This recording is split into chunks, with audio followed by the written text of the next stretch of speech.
Welcome to the Jill on Money Coronavirus Market Update. You are hearing this on Tuesday. We are recording this on Monday, the 27th of April. What's going on? I mean, earnings season is happening. So today, keep an eye out. We got some real interesting companies that might give us a clue as to what's going on in the economy. Alphabet, parent of Google, Starbucks, Caterpillar, big industrial company, right? Merck, Pfizer, UPS. I got to think that they're kicking ass. Pepsi and Southwest Airlines. So that's a smattering of what's coming out today. And we begin a 2-day Federal Reserve meeting today. Obviously, I don't believe they will be cutting rates to below zero. So when they make that announcement on Wednesday, what we're going to be looking for is their assessment of how the economy is doing. Meanwhile, I forgot to talk about this over the weekend because I had bookmarked it and thinking I would, but the Congressional Budget Office released some of their economic forecasts. And I don't know if you saw this, Mark. It looks like they're predicting that Q2 is going to be a drop of 40%. How about that on an annualized basis? CBO thinks the unemployment rate this second quarter and also into the third quarter will be 15% on average. Remember, we were at 3.5% about 2 months ago. I'm not thinking they're seeing a V-shaped recovery. The unemployment rate, they believe, is only going to drop down to 9.5% by the end of 2021. Anyway, they also say, obviously, the federal government's spending a lot of money, and the budget deficit will be $3.7 trillion. That's almost 18% of GDP this year, almost 10% of GDP in 2021. The previous high for annual deficits since World War II, 9.9% right after the Great Recession. Okay, we'll deal with that another time, I guess. Anyway, it's bad. It's bad out there, gang. But not, I guess, in the markets because stocks seem to, at least investors, seem to be just ignoring all of this. So I don't know. I don't know how to say it. I said I was going to stop talking about the stock market and trying to explain it because I don't have an explanation. Except, I guess, that investors believe that because the Fed will do anything and the federal government is going to spend lots of money, that maybe companies will be okay, or that stocks are going to be basically the only thing to invest in because it's, Tina, there is no alternative. I don't know. We'll see. Okay, Darren writes, thank you for your informative column. I have a question. I filed for unemployment and it says I will be getting $275 per week. When will the CARE Act kick in for Florida, and when will I get that extra $600? Does it start from just that moment, or will I get back pay? Okay, there is a lot of confusion around this because that $600, it's not flowing to everybody. The states are having a really hard time managing that process. So I presume that Florida is one of those states because it seems like it's a little bit of a mess. I believe that it will not be $600 back pay. I think it'll just be an extended $600, but we'll see. I don't know how that's being handled. It should happen automatically, but each state is different. So what a drag. Elida says that before the pandemic, they were prepping their house for sale. Should they continue? We're afraid if we wait, it could be years before we can proceed. Look, it depends. Depends where you are. If you already bought a home, then you better put your home on the market. On the other hand, look, there is an argument that is essentially, it's a scary time, but interest rates have dropped and there had been a housing shortage. So maybe it's not as bad in your area as you might think. I think it's going to be not easy, but what are your options? What is out there? Okay.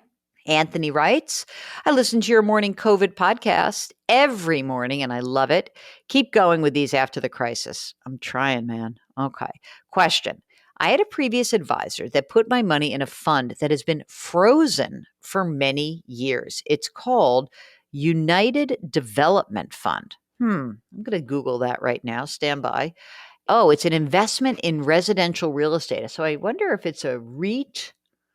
I don't know. It looks like there is some, oh boy, There's a litigation going on with this thing. This is not good. All right, so let's find out what's happening. I think my advisor didn't put my interest first when putting my money in it. Is there a website that lists complaints on financial advisors? Is there a government entity that I can make a formal complaint on this person to warn other investors? Well, first of all, here's the deal. We need to know who put you in this fund. Was it a salesperson or was it an advisor who has a fiduciary duty? Because it may be that they don't actually have to put your interest first if they're just salesmen. I know that sounds awful, but it is the case. Next, where can you lodge a complaint formally? Well, you could lodge a complaint with FINRA, which is the self-regulatory body of those folks who sell stuff. If the person's a CFP, you could make a complaint to the CFP board. If the person is registered in a particular state, there's a state regulator as well. So we need a little more information on who the person is, and then maybe we can help you out. I'm sorry you had to go through that. Rosie says she's also thankful for the daily podcast. She says, I'm learning so much. Is there a recommendation of what type of assets to put in a taxable brokerage account versus an IRA in order to be mindful of taxes? Should index funds with high dividends be put in a Roth? What type of bond funds for which type of taxable brokerage account or retirement account? Is there a difference between buying ETFs and index funds? I'm looking at funds with the equivalent of ETF and index fund. Here's the deal. The kind of investment that should go in a taxable brokerage account is the one that has the lowest turnover. So we're talking about a stock mutual fund. So an index fund is fine, and an index ETF is fine. It doesn't matter to me, either one. So the reason is that if you have a managed fund that's in a taxable account, every time they buy and sell something inside the fund, it's going to create a tax liability. And then on top of that, if you are in the kind of investment that is distributing dividends, there are certain funds that are called dividend growth funds. Some value funds have big dividend distributions. You would want to put those in the retirement accounts. In terms of the bond funds, there could be a case that if you're in a very high tax bracket, you might want a municipal bond that's inside of your taxable account. The kinds of funds that tend to drive more interest could go into a retirement account. And there are some people who actually do something kind of neat. It's a pain in the neck to manage, and it can be a little bit wacky when you look at it. I do know there are some people who put all their bonds in their retirement accounts and all their stock index funds in their brokerage accounts. And that's how they manage it. And it's very much managed with an eye towards tax efficiency. I don't know. I don't know if you need to go that far. In terms of an ETF versus an index fund, doesn't matter to me. Obviously, if you think that you're going to be reinvesting small dollars on an ongoing basis, use the index fund. But if it's a lump sum, doesn't really matter. This is from Mark, who said, I read your book about a month ago and I loved it. After finishing it, I started listening to your podcast every day, and I appreciate the information and tips. It's been very helpful during these times. I have a question about the structure of my Roth IRA. I'm 30 years old and single. I have 8 months of emergency reserves put aside. I max out my employer's 401k. It's a T. Rowe Price target date fund. Very low expense ratio, 0.4%. I contribute the annual maximum to a Roth IRA with my bank. My Roth is currently an actively managed mutual fund with a 1% expense ratio. Boo. I'm considering restructuring my Roth to something less expensive, like an index fund, hopefully around 5 basis points. But how do I go about doing so? Do I just need to transfer funds into one all-inclusive index fund that's diversified with a mix of stocks and bonds already, kind of like my 401k target? Should I purchase a separate stock index fund and a separate bond index fund within my Roth? How should I do that? Okay, so here's the deal. So you can move this account anywhere you want. So you could go to a robo which you're right, is 0.25%. And you probably could even get some advice for that. An index fund would be cheaper. So that's for sure. So what could you do? You could go to any place that has index funds. What does that mean? Any place. When I say any place, gang, just here's how you can just suss it out. I mean Vanguard. I mean T. Rowe Price.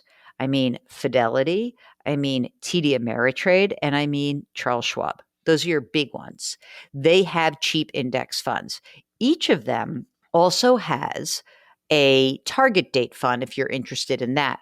I generally think that, since the minimums are all pretty much gone and fees are so cheap, just take the amount you have, which sounds like 6,000 or so, and figure out what you want to do. Maybe it's half stocks, half bonds, or maybe it's because you're young, maybe it's 70% stock index, 30% bond index, and that's it. Call it a day. And I think you can choose a target date fund at any of these places, but maybe it's just better to have, the absolute cheapest would be a couple of index funds. All right. Here is from Jeremy, who says, I love the podcast. What are the pros and cons of using my company's HSA as a retirement tool instead of using it as a means to pay for medical expenses? Thanks, Jeremy.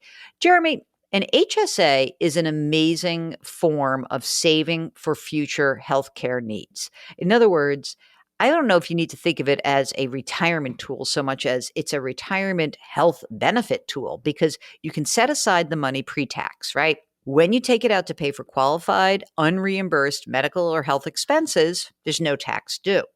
And so chances are people who save this money are going to need this money, because we know that, I think on average, of the retirees, this was an old Fidelity study. I hope it's right still, but it's about that the average 65-year-old can expect about $250,000 of healthcare expenses before death. So I don't even think you need to think of it as a retirement tool, as a really tax efficient way to save for healthcare, and you're going to need it.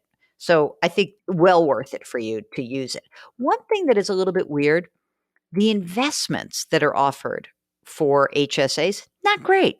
It's not like Vanguard can let you put money away. So it is much more limited. So I would just be careful with that. Okay, so I think that's it. I hope that you continue to practice your social distancing, wash your hands, take a walk, lift somebody up today. Please, that's going to be the motto. Lift somebody up today and make this a decent, doesn't have to be a great day. You can feel bad for yourself about whatever you feel bad about. Make it a decent day. If you've got a question, send us an email. Ask Jill at JillOnMoney.com. Ask Jill at JillOnMoney.com. And guess what? Special guest star tomorrow. We have an interview with the woman who runs the whole Consumer Financial Protection Bureau.